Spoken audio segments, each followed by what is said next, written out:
do, but today is the 23rd anniversary of the events in Mogadishu, Somalia, called Black Hawk Down, and we've got at least two other guys that were there, Major General retired Gary Harrell and Colonel retired Lee Van Arsdale. Gary was severely wounded, and Lee earned a Silver Star during that. Stand up and let us look at you.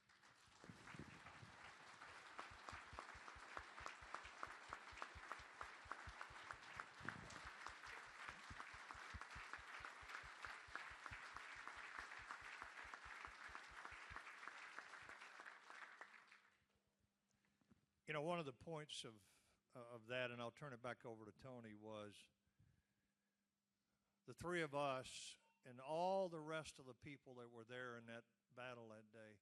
We understand what it's like to have an incompetent, inept commander-in-chief. Because the one thing that we asked for that could have turned the tide of battle that day in our favor, we still won the battle regardless of what the media said, but the one thing we asked for was an AC-130.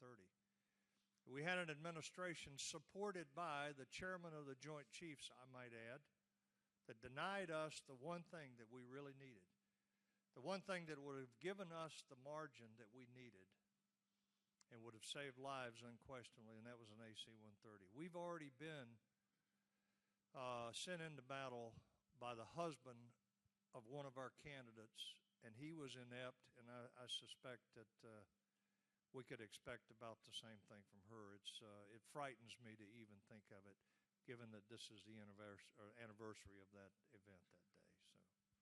So, Tony. Well, again, I want to thank each of you for being here, but more importantly, I want to thank you for your service to our country and your continued service. And I think the statement that you're making here today is something that the general reminds me of quite frequently. Is that he may have hung up his uniform.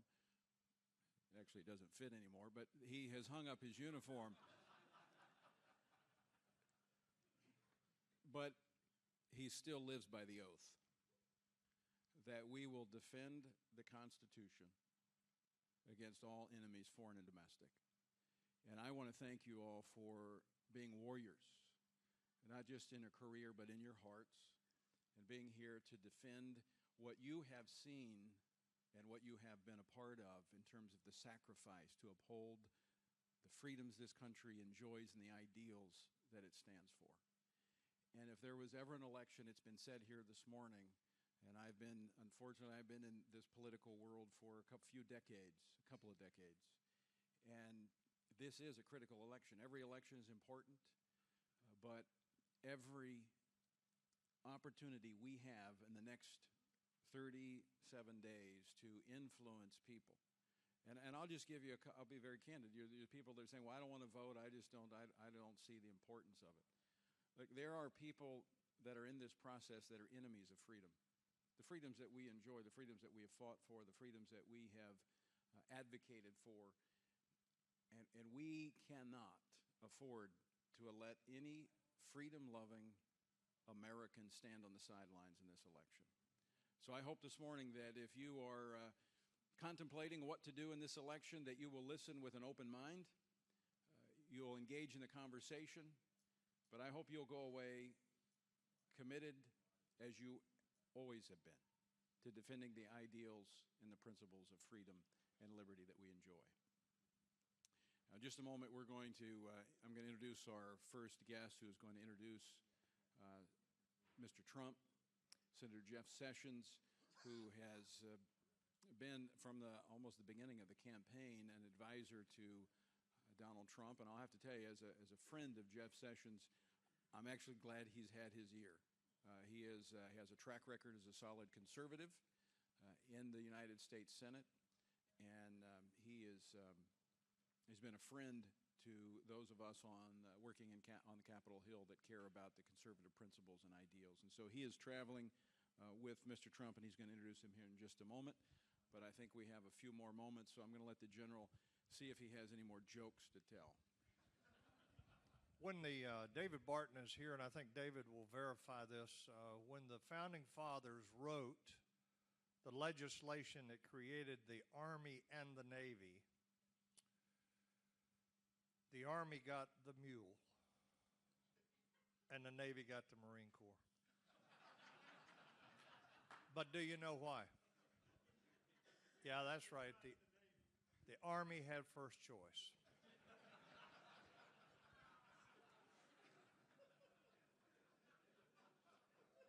Got anything to say? It's been nice working with you. So this Marine graduated from the Naval Academy. His name is actually Oliver, but I can't give you his last name. But I'm on his board anyhow, and so he graduated from the Naval Academy, and he went to Quantico to go through the officer basic course, and he did exactly what all young Naval Academy graduates do. He bought him a yellow Corvette. He had a buddy that graduated with him, and he bought a yellow Corvette too. And then they had this terrible hailstorm right down the road here at Quantico, and it dented his yellow Corvette. He took it down to the local auto dealer, and he said, "Hey, can you fix my car? I got a bunch of dents in it from that hailstorm." And the guy said, "Oh yeah," I said, $2,800. I can have it like $2,800. He said, "I'm not paying it. I'll do it myself." He went home and he took it in the garage of this house that they were renting, and he closed the garage door. And about an hour later, his Marine buddy came home and heard a noise out there, and he went out into the garage and looked, and there sat Ollie with the tailpipe of the car in his mouth. He said, "What are you doing?" He said, "I'm going to blow the dents out of this thing." His Marine buddy said, "You are the dumbest Marine I've seen. You can't blow those dents out until you roll the windows up."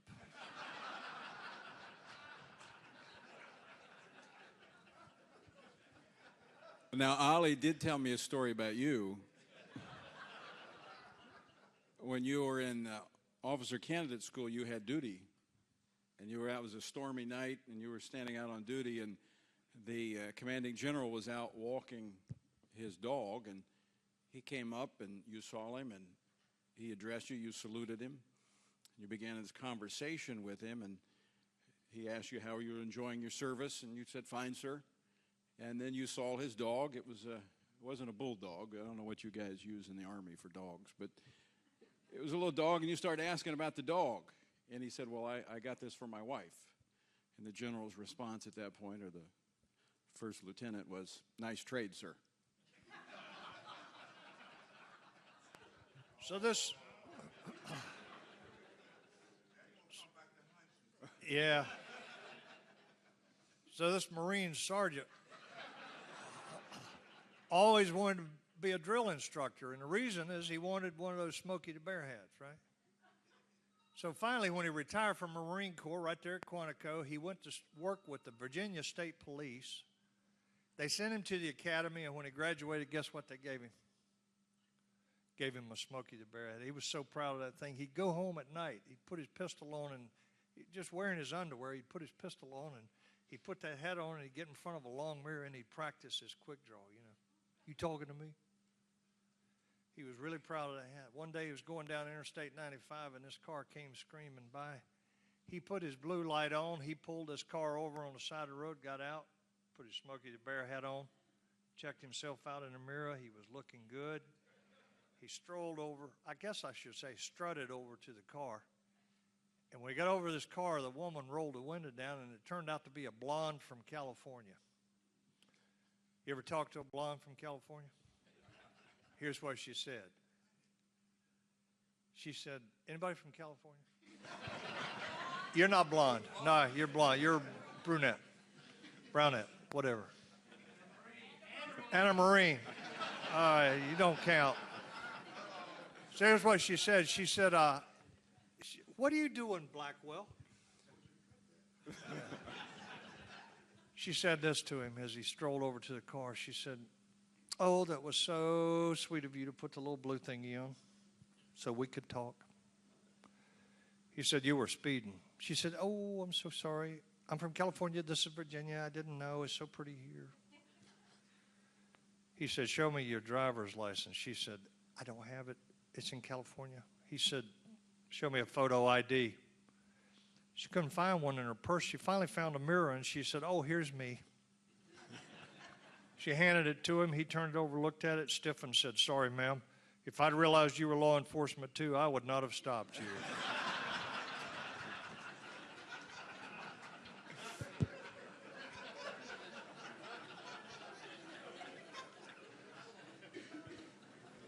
All right, you win.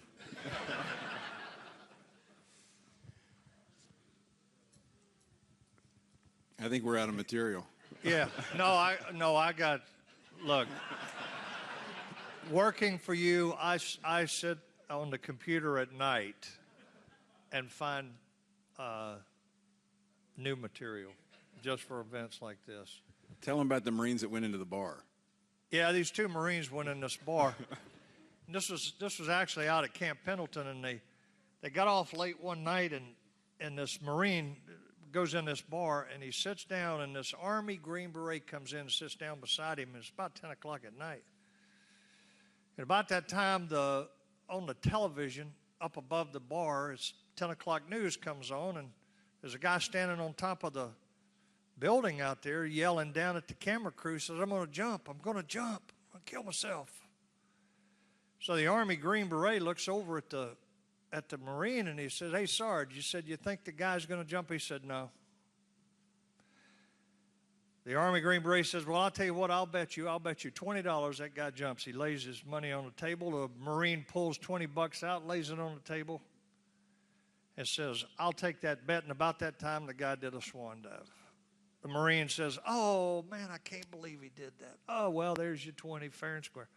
The Army guy looked at him and said, "Man, I can't take your money." He said, "I saw that on the 5 o'clock news." Yeah, you know what the Marine said? He said, "Yeah, I did too, but I didn't think he'd be dumb enough to do that again."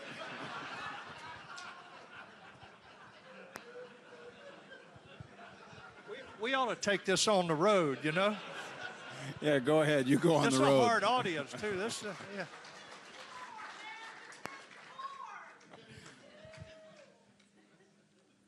I'm at a loss.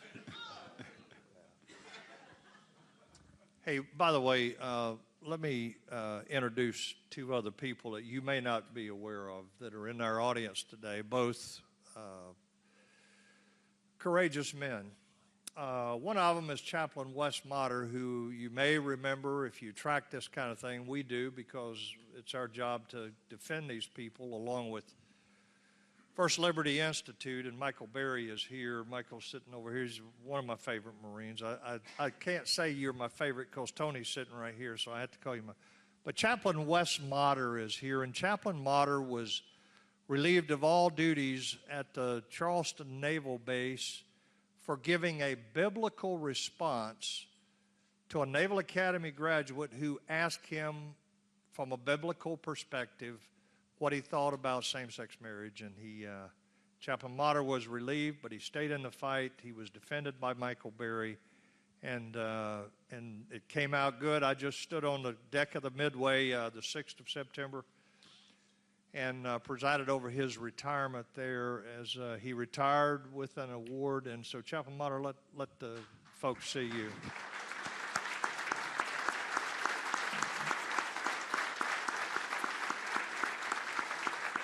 Yeah.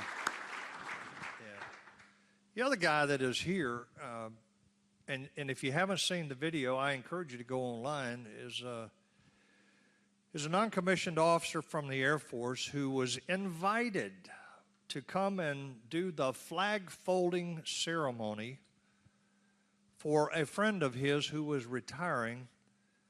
And in the process of doing the flag folding ceremony, he was literally assaulted by other non-commissioned officers and dragged off the stage.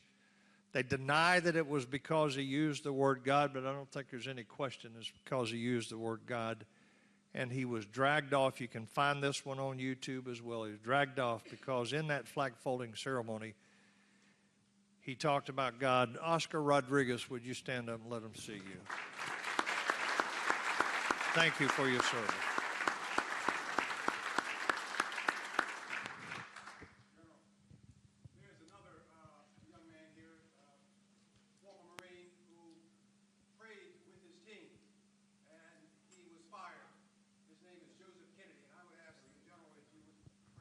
football coach, Joseph Kennedy from the Pacific Northwest. This is the man right here.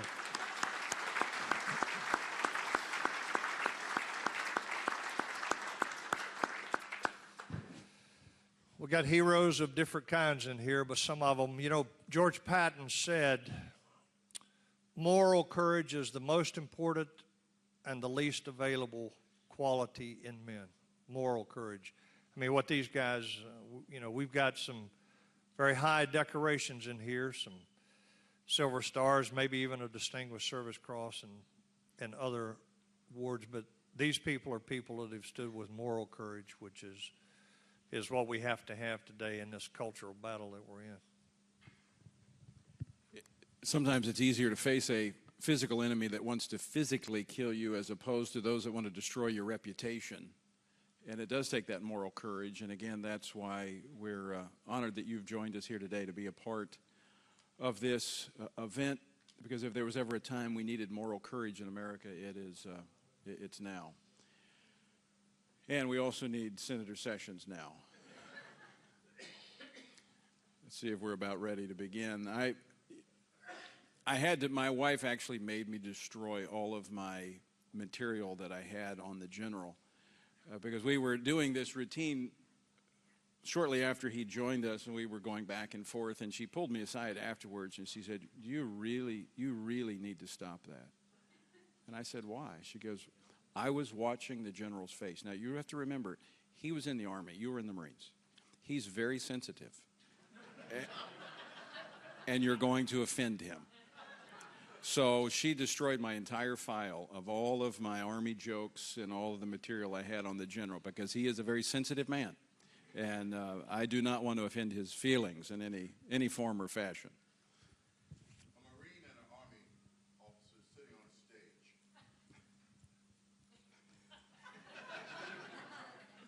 I'll leave it alone. Go back to sleep. I may have you know Ken Blackwell. Yeah, so Ken's wife's name is Rosa. And she used to be a superintendent of the city schools in Cincinnati. And they were riding down the interstate one day coming back to Washington, and blue light came on, and Ken looked over Rosa and said, now, Rosa, let me handle this. Guy came over to him, and he rolled the window down, and he said, what's the matter, officer? He said, sir, you were speeding. He said, oh, I'm so sorry. He said, I'm a former ambassador, and the whole time I was overseas, there were people after me, and that's just the way we had to drive, and I am really sorry. And Rosa leaned over and said, he hadn't been overseas in 5 years. He said, Rosa, don't say another word. I'll put you out, and you'll have to walk. The guy said, let me see your driver's license. He looked at it and said, sir, your driver's license is expired. Oh, I am so sorry. I was an appointee from the Bush administration, and I never had to drive, and I never even thought about a driver's license. He said, I am so sorry. Rosa leaned over and said to the guy, she said, the renewal came in the mail 6 months ago, and I gave it to him and told him he needed to renew his driver's license. He said, Rosa, one more word, and you're going to walk. And he said, by the way, you said, you got a broken tail light. But I go into the inner city, and there's a lot of crime in the inner city. I go in there and work with the boys without fathers, and somebody vandalized my car and broke that tail. Rosa leaned over and said, sir, the thing has been broken 1.5 years. I've been trying to get him to fix it. He said, get out, Rosa. Get out and walk. I don't care how you get there. The policeman said, ma'am, does this man talk to you that way all the time? She said, no, it's just when he's been drinking.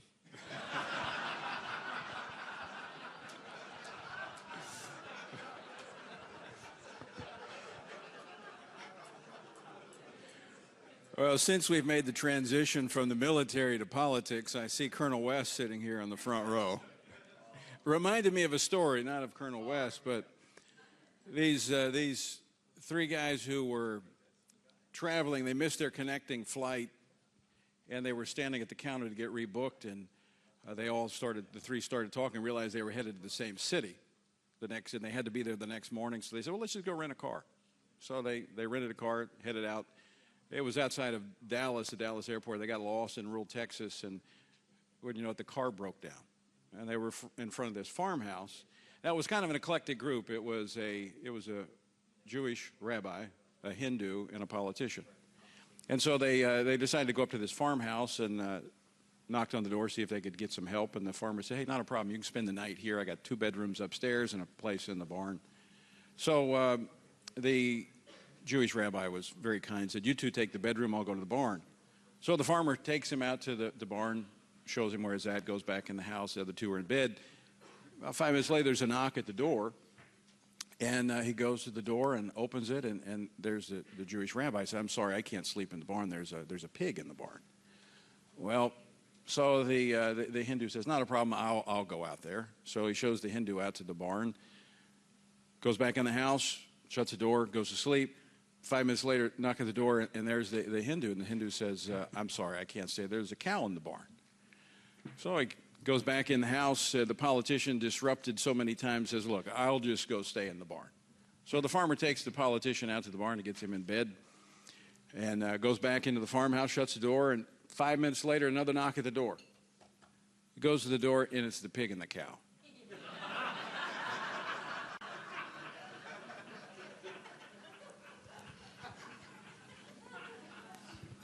Your turn. I think we're getting close.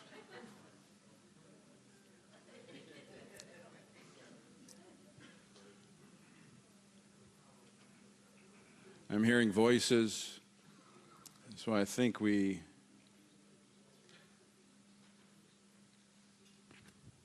probably do not have time for the general to tell any more jokes. While we got a second, Kim Benway, would you stand up for just a second? Would you tell everybody what's going on down in the vicinity of Fort Bragg on the 11th, 10th and 11th? Veteran Patriot Action Conference, Pinehurst, North Carolina, Sandwich Community College on the 10th and 11th. And the topic is America's security and the veteran voter. Hope you all come on down. Go to vetsinthefight.com. That's vetsinthefight.com for more information. Thanks very much. Thank you. Tom McInerney and I and Paul Vallely will all be down there speaking at this event. And Mr. Trump has invited, I'm not sure yet whether they've got it worked out for him to be there, but.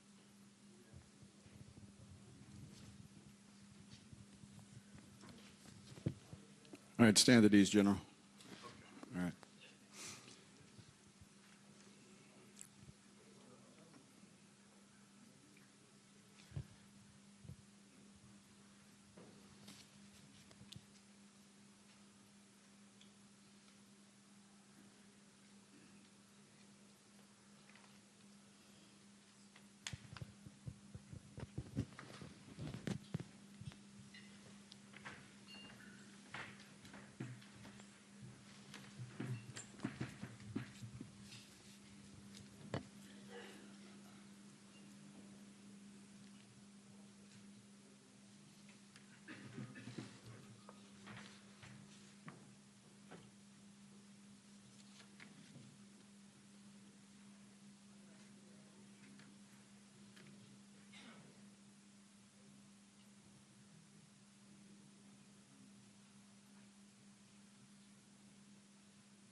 All right, ladies and gentlemen, we are ready to proceed. And as I mentioned earlier, I want to introduce a good friend of mine.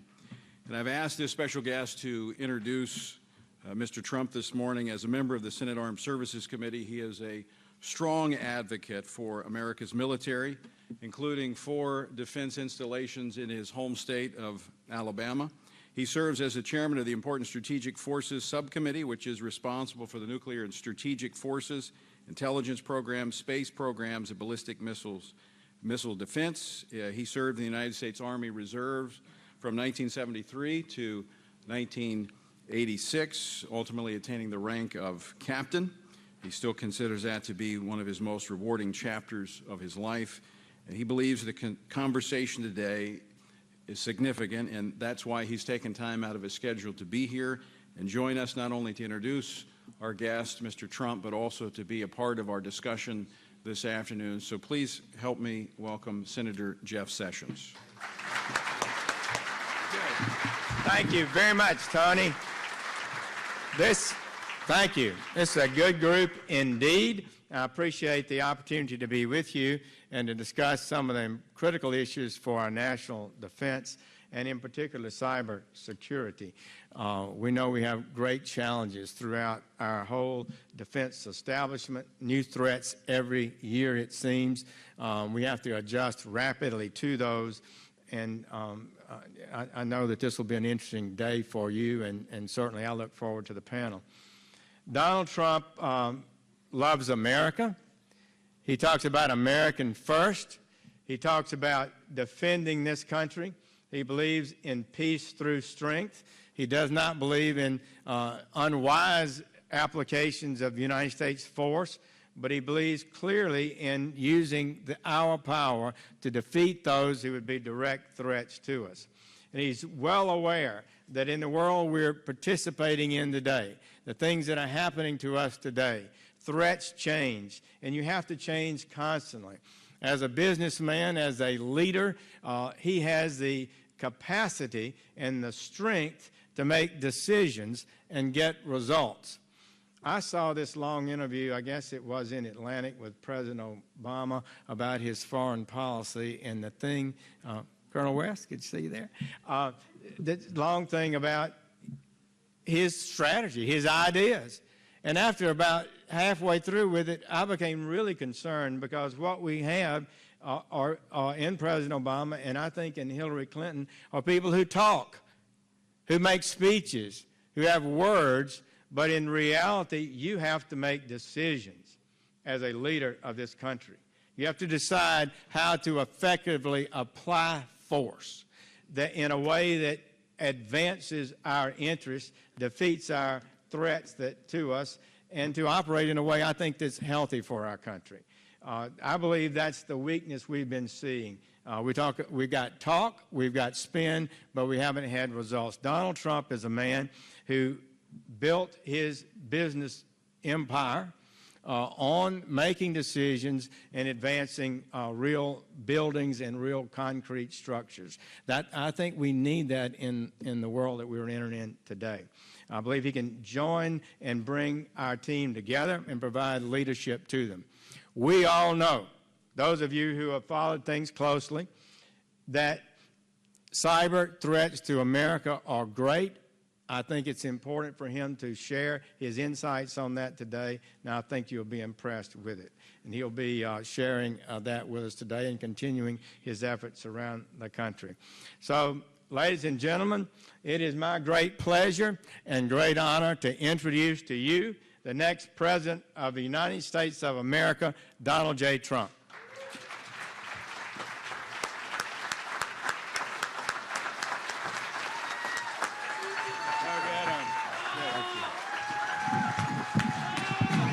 Thank you, everybody. Thank you. Thank you.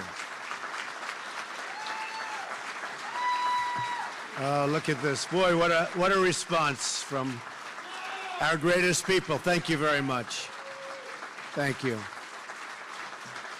Well, at least I definitely know the military likes Trump, right? That's great. You're amazing people, are great people, and I very much appreciate it. And speaking of that, we will have this week over 200 admirals and generals endorsing Trump, and that to me is a fantastic honor. In addition, we had 17, now we have 19 folks, Congressional Medal of Honor recipients, and to have that many is very unusual and a tremendous honor. I met many of them over the last 2 weeks, and that to me is just a great honor. So I want to thank everybody. I want to thank everybody in this room, and it's a privilege to be here this morning with you. So many distinguished members of our services, and that's really what you are, very, very highly distinguished members. Before we get started, we're going to have a Q&A in a little while. I'd like to address one of the most important aspects of America's national security, and that's cyber security. To truly make America safe, we must make cybersecurity a major priority, which I don't believe we're doing right now for both government and the private sector. Cyber theft is the fastest growing crime in the United States by far. As president, improving cybersecurity will be an immediate and top priority for my administration. One of the very first things I will do is to order a thorough review of our cyber defenses and weaknesses. We have very substantial weaknesses, including all vital infrastructure. Cyber attacks from foreign governments, especially China, Russia, North Korea, along with non-state terrorist actors and organized criminal groups, constitute one of our most critical national security concerns. They're learning everything about us. And we don't want to have any servers in the basements, by the way, folks. Is anybody here? Has anybody in this group, I know our congressman hasn't done it, has anybody put a server in their basement? Oh, boy.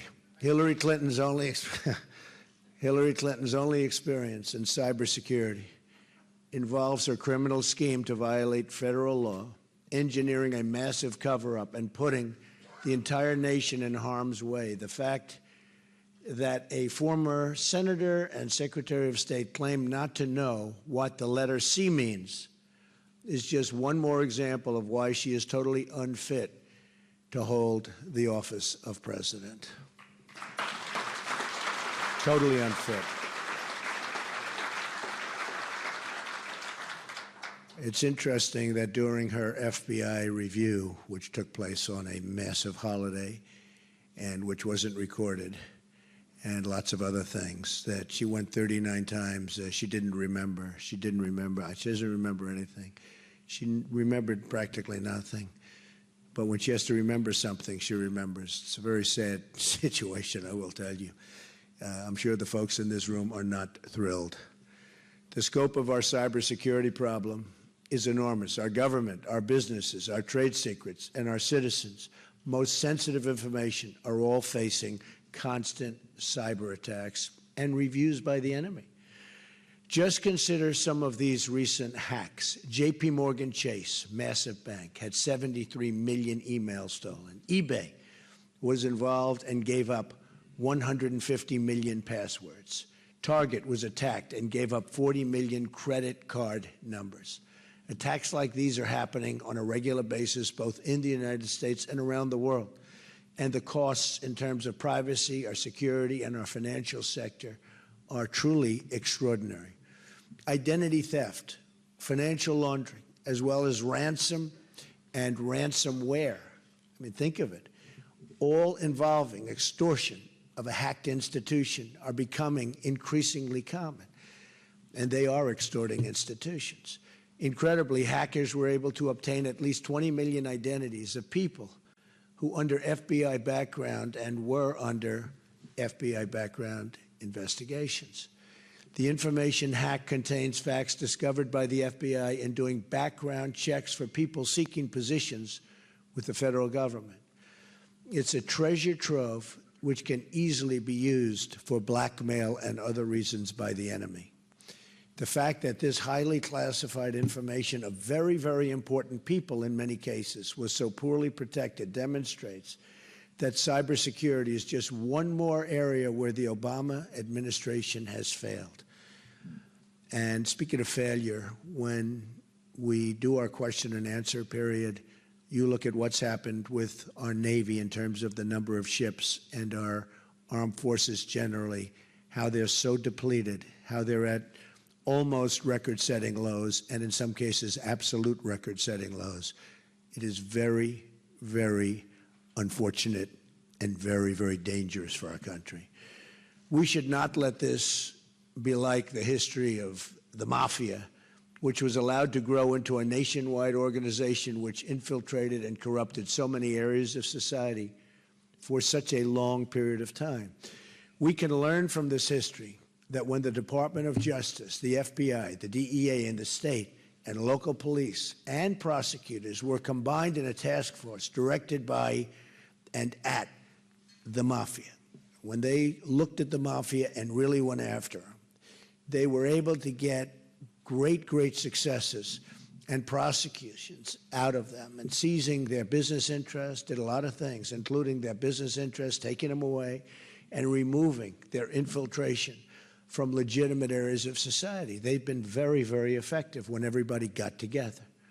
That was a long time ago. As president, I will instruct the Department of Justice to create a joint task force throughout the United States to work together with federal, state, and local law enforcement authorities and international law enforcement to crush this still developing area of crime. And it's getting bigger very fast. It's going to be harder and harder to do. I will make certain that our military is the best in the world in both cyber offense and defense, and in every other way, by the way, every other way. We've rarely needed it more than we do right now. I will also ask my Secretary of Defense and Joint Chiefs to present recommendations for strengthening and augmenting our cyber command. As a deterrent against attacks on our critical resources, the United States must possess, and has to, the unquestioned capacity to launch crippling cyber counterattacks. And I mean crippling. Crippling. This is the warfare of the future. America's dominance in this arena must be unquestioned, and today it's totally questioned.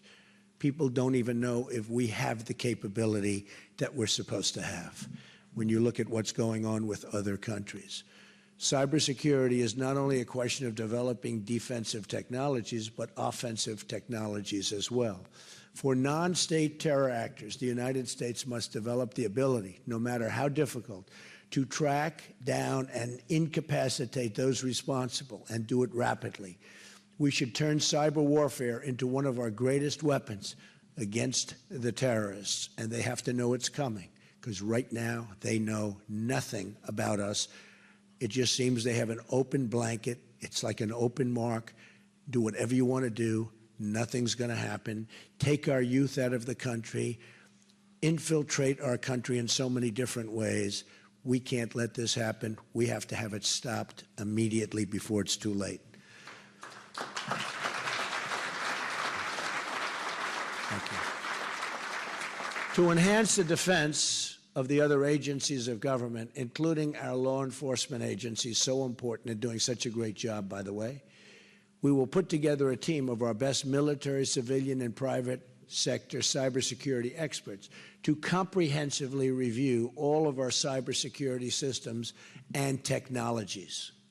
The cyber review team will proceed with the most sensitive systems first, but ultimately all systems will be analyzed and made as secure as modern technology permits, and hopefully that's going to be our technology. We will also require that follow-up reviews take place on a regular basis, determined by the sensitive nature of the security involved. The review will be very much exact and recommended by experts. We want experts, our finest people. We don't want people that are B-level, C-level, D-level. We have to get our absolute best, and the recommendations have to be a combination of defensive technologies tailored to specific agencies and every other discipline involved.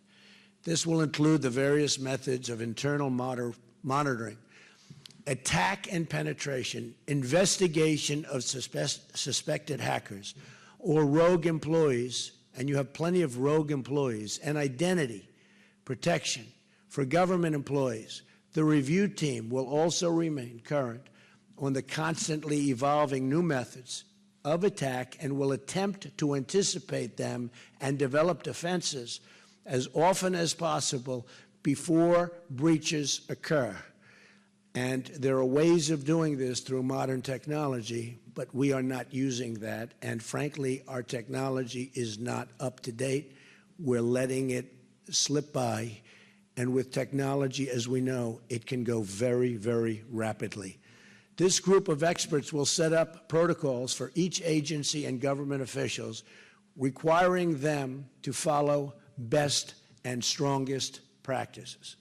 They will also establish a training program for all government employees to make certain that they understand what defenses are available and utilize them, along with a continuing education program so everyone is aware of the newest methods of both attack and defense. That means attack and defense.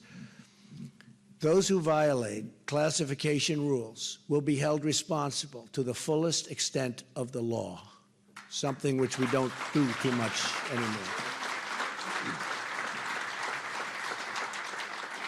You know, in our country, lately, we're more interested in protecting the criminals than we are in making sure that we're strong and powerful and know what we're doing. We're so interested in protecting criminals and people that want to do us harm. And I think we have to go back to a little more old-fashioned method of thinking, if that makes sense.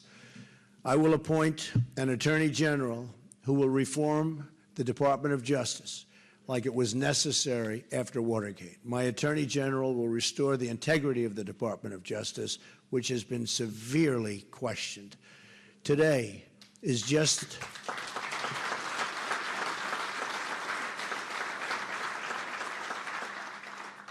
frankly, nobody's ever seen anything like what's happening today. When you have somebody getting a subpoena from the United States Congress to have your emails and all other information sent, and after, not before, after getting the subpoena, 33,000 emails are deleted and acid washed. And nobody even knows what that means, acid wash. It's a very expensive thing to do. Most people don't even know what it means. When you see something like that, and there's no crime, everything's just wonderful. You know, if you're in a private case with Mr. Smith, and they call for your records, and you get rid of your records so blatantly as this, you have serious consequences, like the most serious consequence. Here's the congressman sends out a tremendous subpoena. They want to see the emails, and they delete the emails. I can't think of anything in terms of what we're talking about much more serious than that. Congressman, do you agree? It's hard to believe that they can get away with this kind of thing. Today is just the beginning of a long and overdue national discussion on how to protect ourselves from modern cybercrime and evolving national security threats, and how to develop the cyber offense strategies necessary to gain a critical security edge in the 21st century. We need the edge, and ideally a big one. I want to thank everybody in this room. I have such respect for the people in this room for being here. And now let's begin our discussion. Thank you very much, folks. Thank you.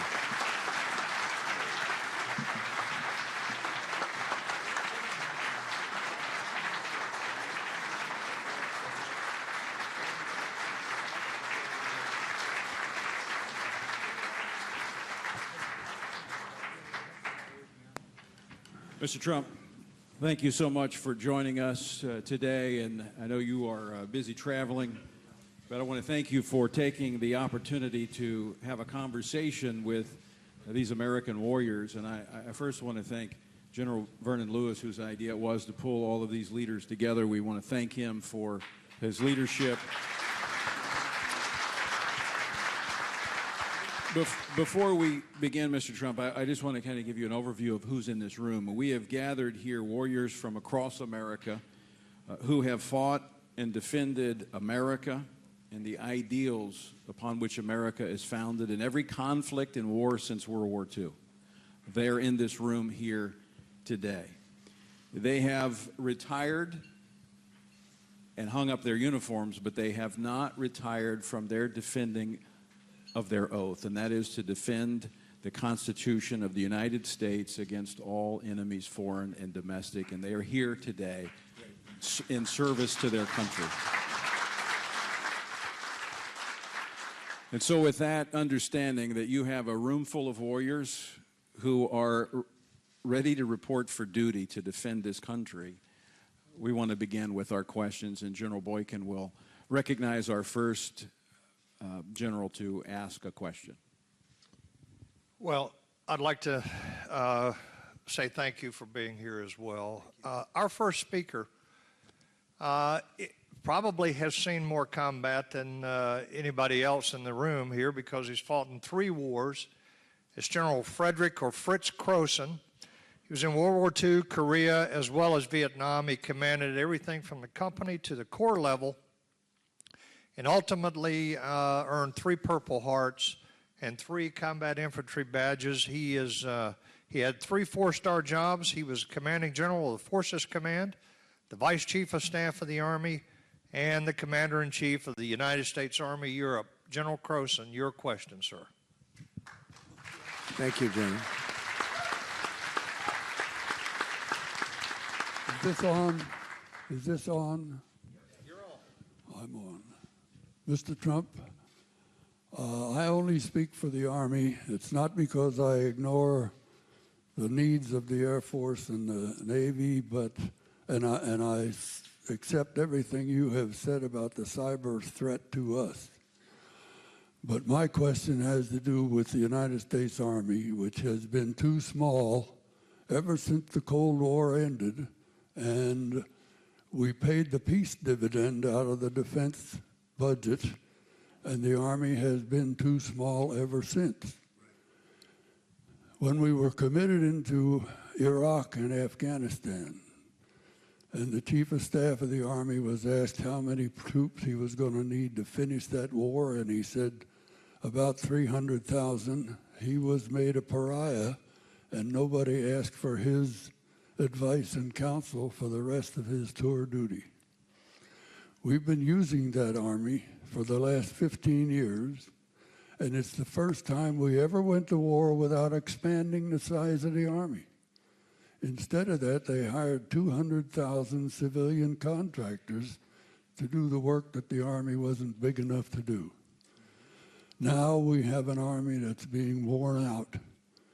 We are losing experienced soldiers who are being dismissed from the Army in order to bring the size down even more.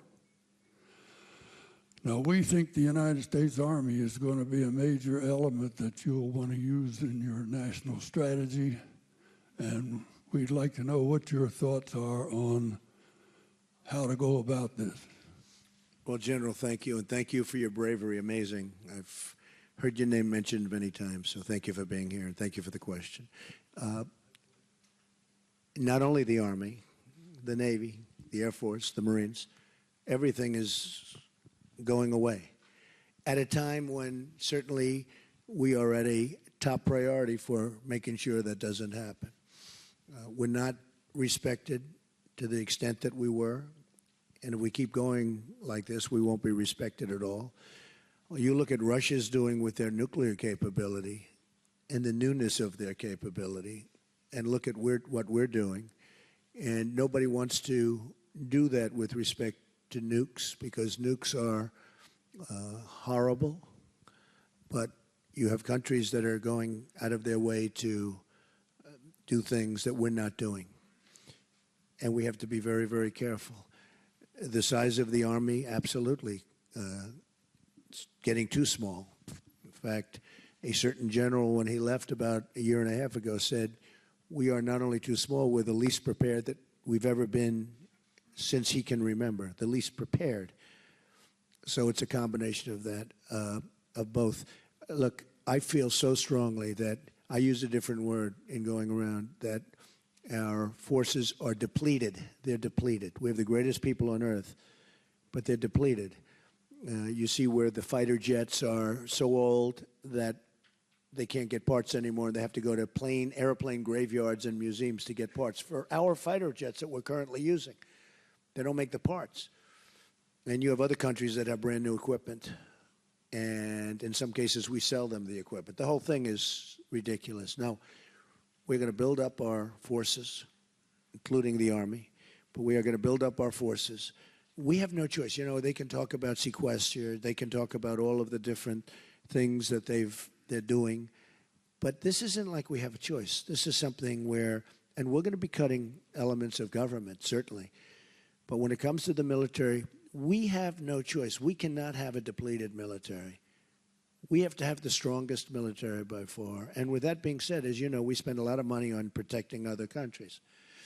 And yet, those other countries aren't paying nearly what it costs us for that protection. They're getting one of the great bargains of all time. But we're spending on numerous countries, very substantial countries. You know the countries we're talking about.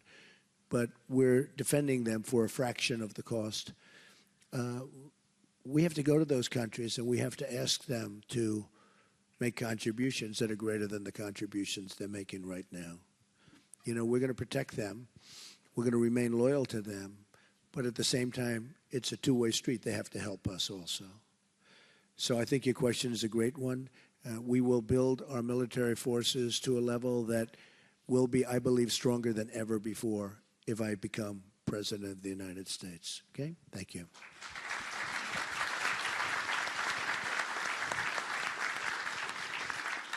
Earlier, before you arrived, we mentioned today is the anniversary of the Black Hawk Down in Mogadishu. And one of the officers that was there that we recognize is going to ask our second question, Major General Gary Harrell. General Harrell has had multiple tours with the 82nd Airborne Division, has been on combat missions from Panama to Somalia. He was the commander of the U.S. Special Operations Forces at CENTCOM and led the first special forces into Afghanistan. He retired in 2008 from the United States Army Special Operations Command. General Harrell. Hello, General. Yes, sir. The Obama administration has yet to develop a strategy for dealing with the global jihad movement. The terrorists are motivated by a theology that drives them to atrocities against non-believers, be they Christians, Jews, or other faiths. Americans have not been allowed to know the enemy or call them by name. We need a strategy, not a tactical plan. What is your plan to defeat radical Islam, and how will you reverse the strategic confusion of the Obama era? Well, it is confusion, not only there, but it's confusion in many other fields, long beyond military and defense. The country's confused in terms of even the divide in our country. We have such divide, and really divides. We have many different forms of divide. So there's a lot of confusion. But we have a president that won't use the term radical Islamic terrorism, won't use it. We'll spend long periods of time explaining to people why he won't use it. At the end of the explanation, nobody knows why he still won't use it, because the explanation is no good. And, I mean, honestly, we have a president that, in my opinion, really doesn't know what he's doing. We have a president that doesn't know what's happening. And when it comes to the military, you know, I always said, keep the oil. I said, don't go in, but I said, keep the oil. Had we kept the oil, you wouldn't have ISIS, because they fuel their growth with the oil.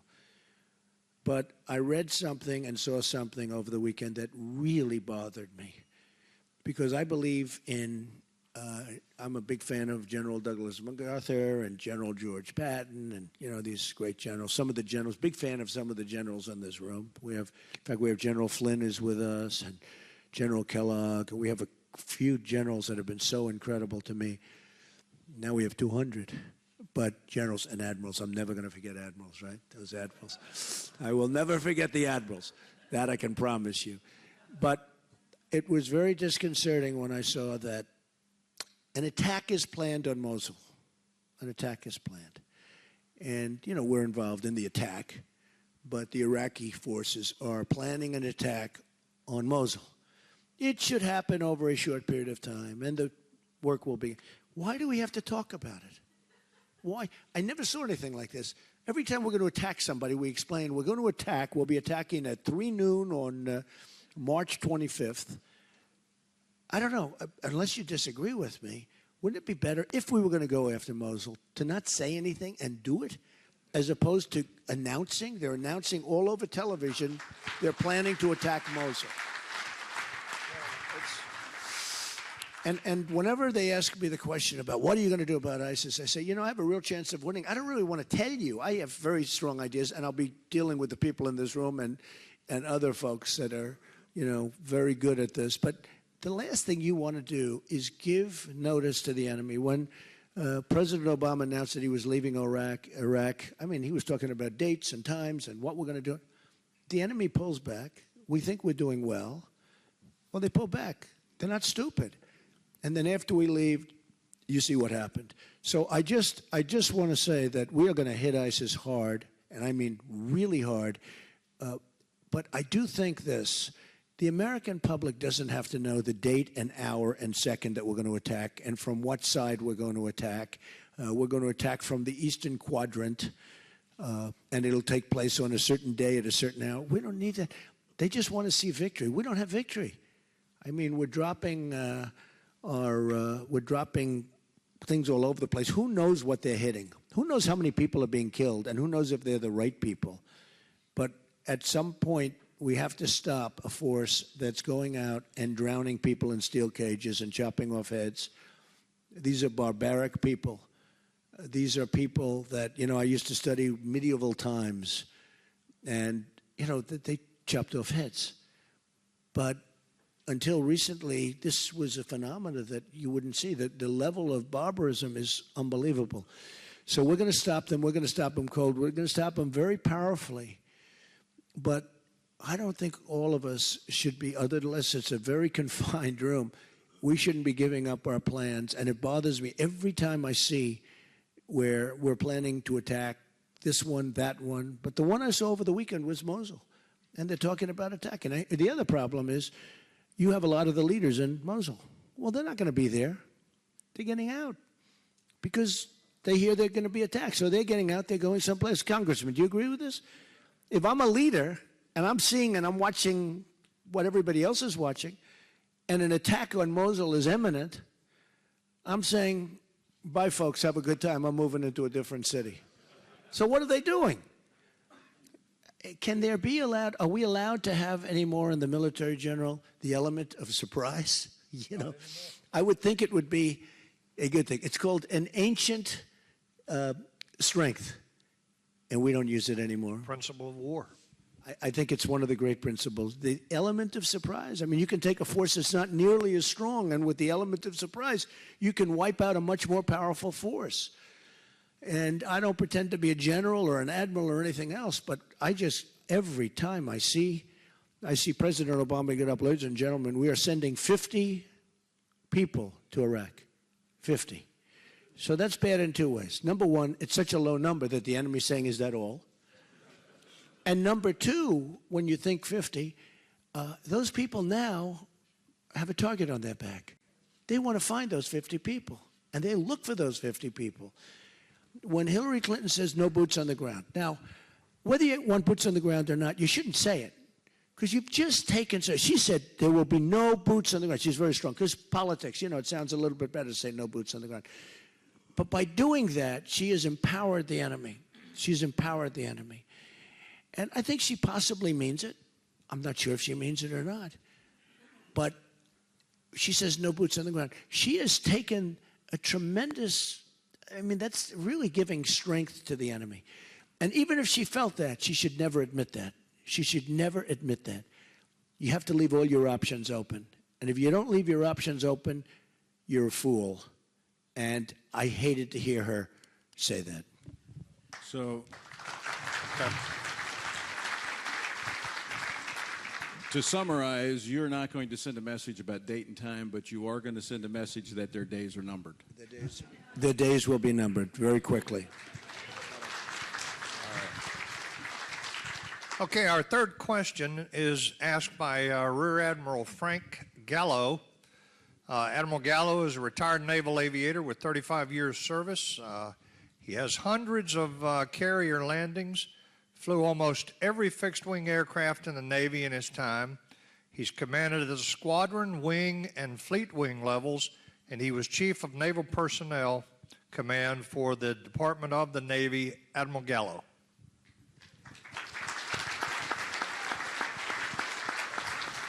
Mr. Trump, I'm happy you haven't forgotten the admirals, of course. I will never. And I hope you'll pardon the remnants I of don't have the courage to do that. and I hope you'll pardon the remnants of a Brooklyn accent. The Department of Veterans Affairs has a horrible record of taking care of veterans. As you recall, there were lengthy lines at VA hospitals, substandard medical care, and falsified medical records and accounting. Leadership changes and new unrealistic laws have failed to correct the problems. The VA is probably the most ineffective bureaucracy in all of Washington, and it is time for drastic action. The question is, with the near daily revelations that the U.S. Department of Veterans Affairs fails veterans in some form or another, what is your plan to reform and fix the system to ensure veterans can have timely access and quality care for health care services? Okay, so first of all, I want to ask you one question. You had all those aircraft landings on the carriers, right? So can an otherwise excellent pilot, a very, very good pilot, because I've heard that some just can't do this, what percentage of very, very good pilots cannot land on an aircraft carrier with training?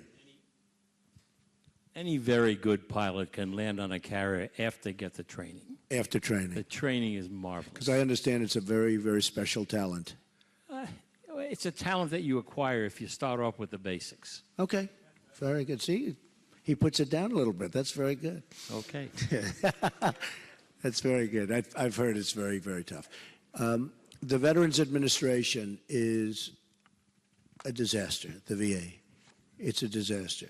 I have gone to all over the country, and I've met so many veterans, and I have tremendous veteran support.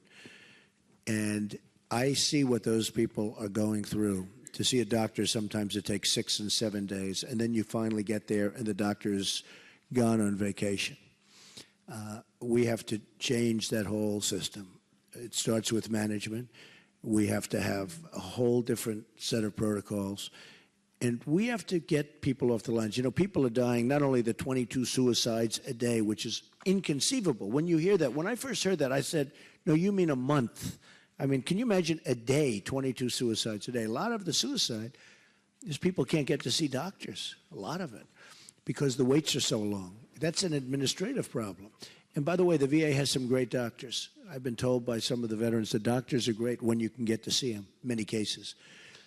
So we have a plan, and it's been put out on my website, and people love it. If you're going to have a wait of 6 days, 5 days, 2 days, 1 day, we're going to give our great veterans the right to go out, go across the street to a private doctor or a private hospital or a public hospital, whatever happens to be in that community, without having to drive 400 miles to another hospital. And we're going to give them the right to see that private doctor, get taken care of, perhaps the private or public hospital, get taken care of quickly, effectively, and go about their business. And the government, we are going to pay the bill. That will totally reduce all of the waiting times, all of the problems. And I think it may actually get the VA to respond better to things because, you know, there is a little competition, you would think. But it's not like we have a choice. We can't let what's happening happen now. I mean, I've heard stories that are so horrible. I mean, people are killing themselves while they're waiting online because they can't, you know, they know it's days and days before they can have what could be a simple procedure, what could be a simple prescription. They have to wait so long and they end up, they can't take it. They can't take it. So we're going to establish a procedure where people can leave the line, go outside, take care of themselves, and the government's going to pay. And by the way, that's a far less expensive solution than other very foolish solutions I've heard. The veterans love it. They love it. But it's a far better solution than anything anybody's heard.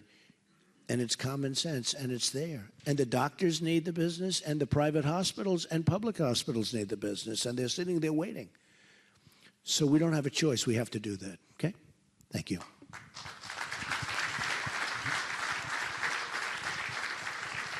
Thank you, Mr. Trump. We're going to transition to another set of issues, one that really has become a hallmark of your campaign, and that is challenging the area of political correctness.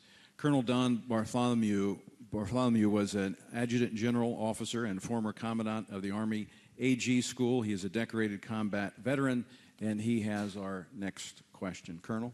Sir, the U.S. military has been long successful because of the warrior ethos that's part of its DNA. But under this administration, that ethos has been under attack and in some cases undermined by the forces of political correctness. The military has become an institution for social experiments, and as a result, the military has undergone a number of changes to regulations with regard to women in combat, transgender rights, and other issues. None of these PC actions were combat effective or readiness driven. In fact, the opposite is happening. Deployability, readiness, and morale are all adversely affected. So my question to you is, what will you do about the social engineering and political correctness that's been imposed upon our military? Well, we're going to get away from political correctness, and we're going to have to do that.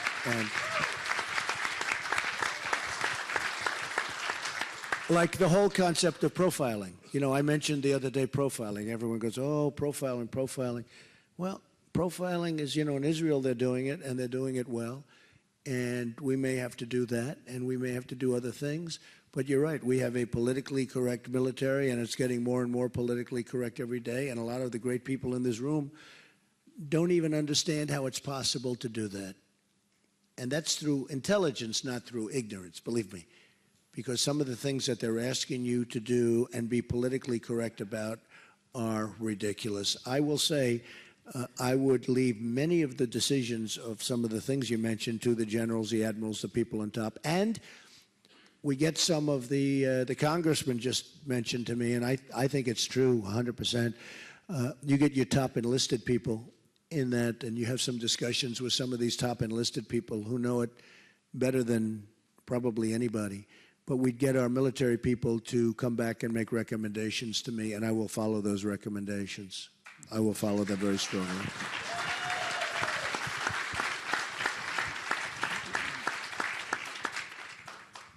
Mr. Trump, the next question will come from Colonel Retired Chaplain Ron Cruz. Ron is a highly decorated Army chaplain. He's been deployed several times into combat areas in several different locations. He has personally witnessed the attacks on religious freedoms in the military. After 28 years of service, he now heads the Chaplains Alliance for Military Religious Liberty. He works closely with the House and the Senate Armed Services Committees to protect these religious liberties. Chaplain Cruz. Mr. Trump. Any relation to Ted Cruz Negative. and Tom Cruise? Negative, sir. Okay, now you can take the question. Mr. Trump, Army chaplain, who is also a Ranger, Joe Lawhorn, had a potentially career-ending reprimand for the crime of using Scripture while mentoring a suicide prevention class. Navy chaplain Wes Motter, who is present today, was detached for cause and threatened with separation for using biblical answers to questions during pastoral counseling sessions with sailors in his command. Air Force Senior Master Sergeant Phil Monk was relieved of duty when his lesbian commander tried and failed to force him to vocally voice his open support for her personal views on marriage. Decorated veteran and retired Air Force Sergeant Oscar Rodriguez was forcefully removed from a friend's retirement ceremony because he intended to use the word God in that retirement ceremony. Marine Lance Corporal Monica Sterling was convicted at a court-martial for failing to remove Scripture from her personal workspace. Today, commanders are prohibited from having Bibles on their desk or using Scriptures while they're counseling troops. The Obama administration has deliberately set out to take the Christian religion out of the military. Mr. Trump, how will you and your administration combat these attacks on military religious freedom of expression? Well, thank you. It's a great question. And have we ever had a time like this? Seriously, has there ever been a thing like what's going on? The other day, just to add to your list, I was watching one of the news programs, and they had I think, high school football coach. You know, they're going into battle. Oh, is he here? Oh, stand up. Coach. Wow. They really Coach went after Kennedy. you for saying a prayer before that is just, I didn't know you'd be here. Wow. The world is changing, isn't it? So you're not allowed to pray before a football game. I thought it was horrible. I thought it was horrible. So what did they do to you? What happened? Sorry to take away from your question, but it's sort of an extension of your question. What did they do? Yes, sir. They put me on suspension, and then at the end of the year, they gave me a really adverse write-up of how well I did my job. I didn't change anything for 8 years. Always prayed after every game, and they just really slammed me on it, said what a horrible person I was, and ended up just not renewing my contract, so ultimately firing me, sir. I think that is absolutely outrageous. I think it's outrageous. I think it's very, very sad and outrageous. Okay?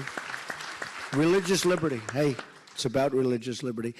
And there has to be a melding of both. We're living in a time where you have to have a melding of both. But it's very unfair what they're doing to religion in this country. And, you know, one of the things that I'm doing, and we have the Johnson Amendment. You know what that is? That Lyndon Johnson in the 1950s passed an amendment because supposedly he was having a hard time with a church in Houston, with a pastor. And he passed an amendment saying basically if you're a pastor, if you're a religious person, you cannot get up and talk politics. You can't really, here's a prime example of it. You know how strongly I feel about it. And I had 50 pastors, ministers, I had priests, I had a couple of rabbis in a big conference room in one of my buildings, and we're talking, and I could see they really liked me, but I could also see they couldn't endorse me. And I said, just out of curiosity, why? Well, we can't do it because we lose our tax-exempt status. I said, why is that? In other words, you're taking away your freedom of speech. And they started telling me about the Johnson Amendment, which really was the first time. And I started studying it, and we had a meeting a month later. And I said, we're going to get rid of the Johnson Amendment because they're stopping you and our great people from talking. And Tony and all the people, I mean, these are the people we have to hear from, and we want to hear from them. And you don't mind opposing views, but they're stopping you from speaking. And actually, your opposing views are able to speak because they don't have to worry about tax-exempt status and things. So I think it's very unfair. And one of the things I will do very early in my administration is to get rid of the Johnson Amendment so that our great pastors and ministers and rabbis and everybody and priests and everybody can go and tell and can participate in the process. I actually looked at 50 people in the room. They're strong people, powerful people by personality. And I said, they're really holding your voice back. So you're these powerful people. Some were incredible speakers, just a natural gift for speaking. And I pointed down, way down on the street on Fifth Avenue. I said, so those people walking along the street have more power than you do. And I think that's very unfair. You should be able to speak. And I think that will go a long way to addressing the problem that you had.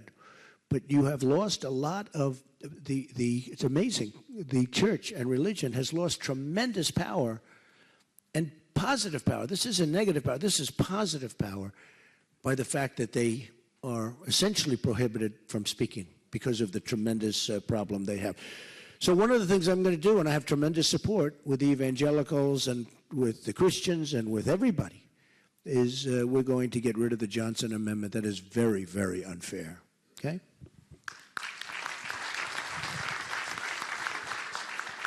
Thank you, Mr. Trump. In fact, in relation to that, last week, the Republican leadership introduced a measure that would, in fact, repeal the portion of the Johnson Amendment that prohibits speech by churches and nonprofits, and that was in large part because of the visibility you've given to that issue, in fact, insisting that it be in the GOP platform, the repeal of that as well. So we thank you for speaking out. I'm very honored by that. Yeah, they did it last week, so that's the beginning of my process.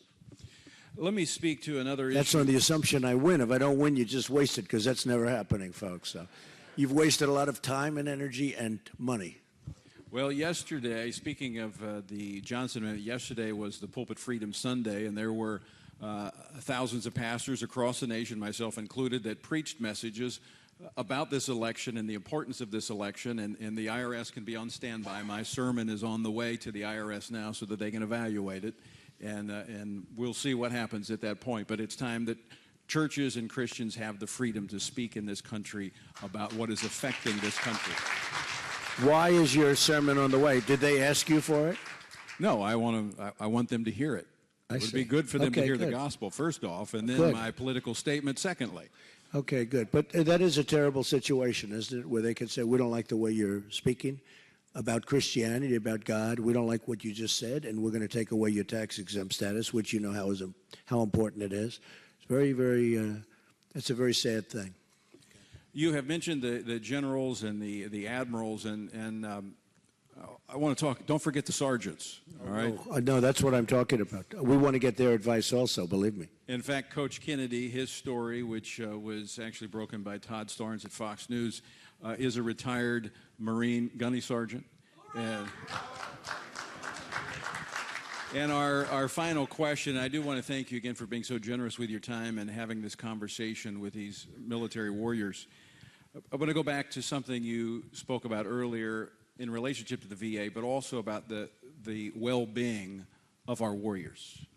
You know, a nation is judged by how it takes care of its warriors, those who have defended our ideals and our principles and have been willing to put themselves in harm's way. And this is not unconnected with the conversation we were just having, because it is that Christian ethic that even Jesus talked about. Greater love hath no man than to lay down his life for his friends.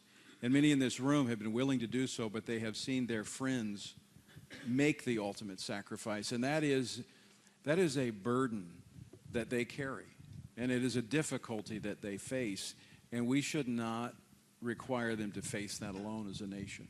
And so our final question comes from Staff Sergeant Chad Robichaux. Sergeant Robichaux is a former Special Operations Force Recon Marine. That is the toughest of the tough in the USMC. He was deployed 8 times to combat. He suffered and has fully recovered from depression and PTSD. He has been there, done that. He now heads the Mighty Oaks Warrior program that serves active duty veterans and their families in the most statistically successful such program of its kind in the country. Staff Sergeant Robichaux. Good morning, Mr. Trump. As you mentioned, there's a tragic suicide epidemic among our veterans, among our military and their families. While the military and VA are working on the problem, their efforts continue to fall short. There are a number of faith-based programs outside the DoD and the VA that are continuing to be successful in stopping suicide and divorce rates. Spiritual fitness works on these types of problems. The government is not taking advantage of these programs and services. So my question for you is, when you become president, will you support and fund a more holistic approach to solve the problems and issues of veteran suicide, PTSD, TBI, and other related military mental and behavioral health issues? And will you take steps to restore the historic role of our chaplains and the importance of spiritual fitness and spiritual resiliency programs? Yes, I would. Look, we need that so badly. And when you talk about the mental health problems, when people come back from war and combat and they see things that maybe a lot of the folks in this room have seen many times over, and you're strong and you can handle it, but a lot of people can't handle it. And they see horror stories, they see events that you couldn't see in a movie, nobody would believe it. No, we need a mental health help and medical, and it's one of the things that I think is least addressed, and it's one of the things that I hear, like your question, it's one of the things that I hear the most about when I go around and talk to the veterans. So we're going to have a very, very robust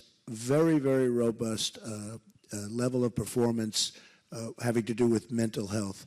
We are losing so many great people that can be taken care of if they have proper care. You know, when you hear the 22 suicides a day, it's a big part of your question, but when you hear the 22 suicides a day, that should never be. That should never be. So we're going to be addressing that very strongly, and the whole mental health issue is going to be a very important issue when I take over, and the VA is going to be fixed in so many ways, but that's going to be one of the ways we're going to help. And that's, in many respects, going to be the number one thing we have to do, because I think it's really been left behind.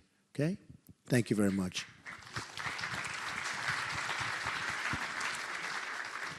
Just say one thing, Tony. We were talking last night, and one of the things that we are excited about is that you're beholden to nobody, except maybe Kellyanne. Yeah. But you're going to have to choose leaders. You're beholden to no one.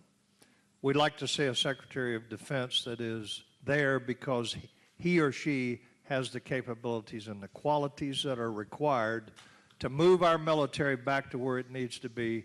You're beholden to no one. We could give you several recommendations if you're interested, but I do want. I actually like that. I mean, who else should I be listening to but the people in this room? Military leaders.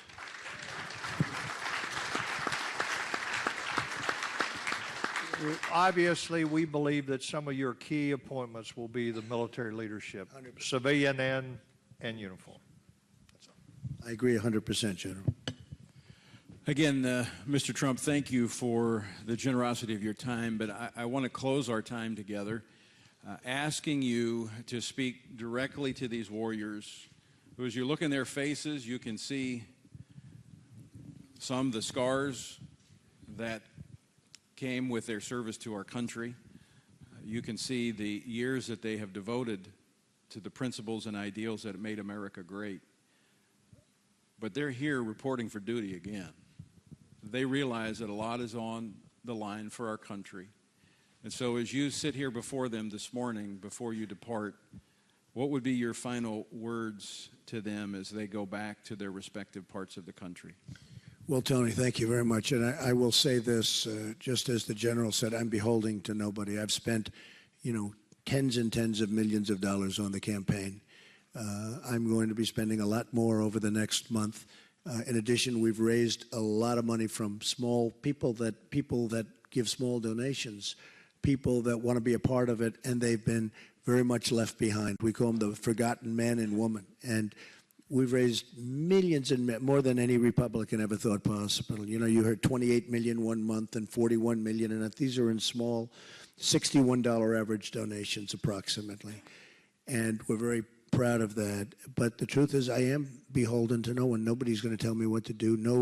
No group that owns a military firm that gives military supplies, because I know I've heard the case where oftentimes you want to buy certain weapons or something and you like one but you get the other one because that one has a contact to our politicians.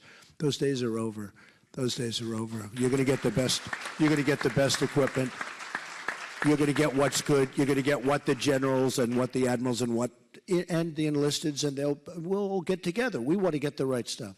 But the truth is that the people in this room and your representatives all over this country, the military people, are so important to our country. Without you, we wouldn't be here. I don't think you've been given the respect that you deserve. I don't think you've been allowed to fight ISIS, as an example, the way you wanted. I don't think you've been allowed to fight in Iraq the way you've wanted. If they listened to the military people, we probably wouldn't be having an ISIS right now. I think I can say not probably. I think we definitely wouldn't be having an ISIS right now. But we're running a war by politicians, and we're running a war by political correctness, as per that question. I can only tell you this, and I speak about it all the time. We have a Navy that hasn't been in this position since World War I. We have an Army that hasn't been in this position since World War II, in terms of levels and in terms of readiness and in terms of everything else. We are not capable like we have to be. This will be one of my most important elements. When I talk cost cutting, I do for so many different departments where the money is pouring and they don't even know what to do with it. But when it comes to the military, we have to enhance our military. It's depleted. That's the word I tend to use. It's we have a very depleted military. We have great people. We have a depleted military. I told you about the jet fighters. Well, it's like that with so many other things. So we are going to take care of our military. We are going to take care of our military, the people in our military, the finest people we have. We are going to take care of our law enforcement, because in some ways that's going hand in hand now more and more when you see what's going on and the people that we're allowing into our country. We are allowing people into our country that are going to cause us tremendous problems. This isn't a question of will it happen. This is a question of when. But we have people coming into our country who are going to cause you and our law enforcement tremendous problems, and therefore our society in the future, because we have politicians that should be ashamed of themselves. So I can only say this: a very, very important element of any country, but our country, and in my my opinion, the single most important thing that a president can do is the defense of our country. I mean, we can talk all of the elements. We can talk about Medicare and Medicaid and Social Security. We can talk about school. We can talk about everything. Defense is number one, or we don't have a country. Our military,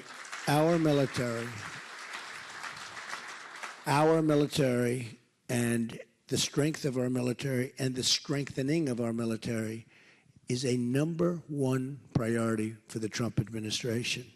And the world's going to respect us again, and they don't now.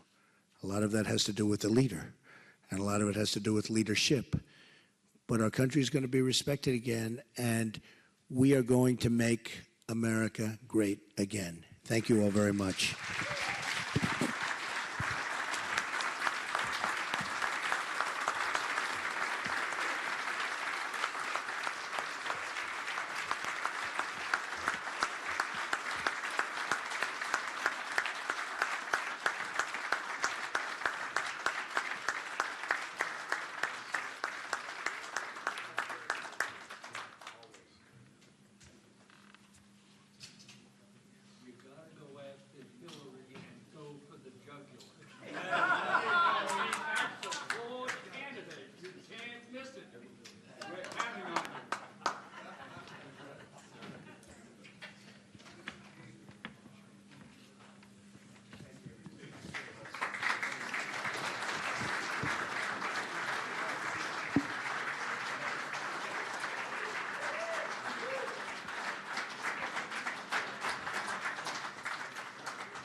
All right, ladies and gentlemen, we're going to stay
Good. Testing.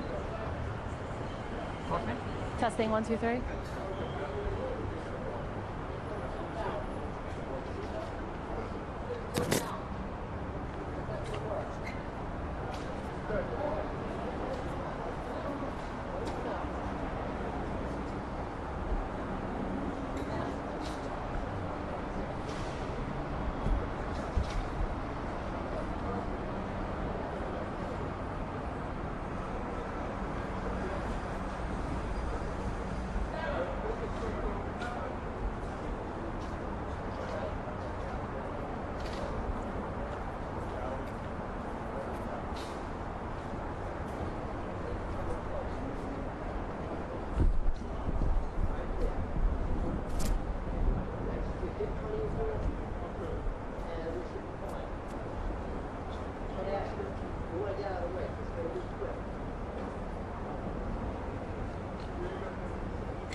But I went around the corner and none of the drivers were there. What are you guys doing?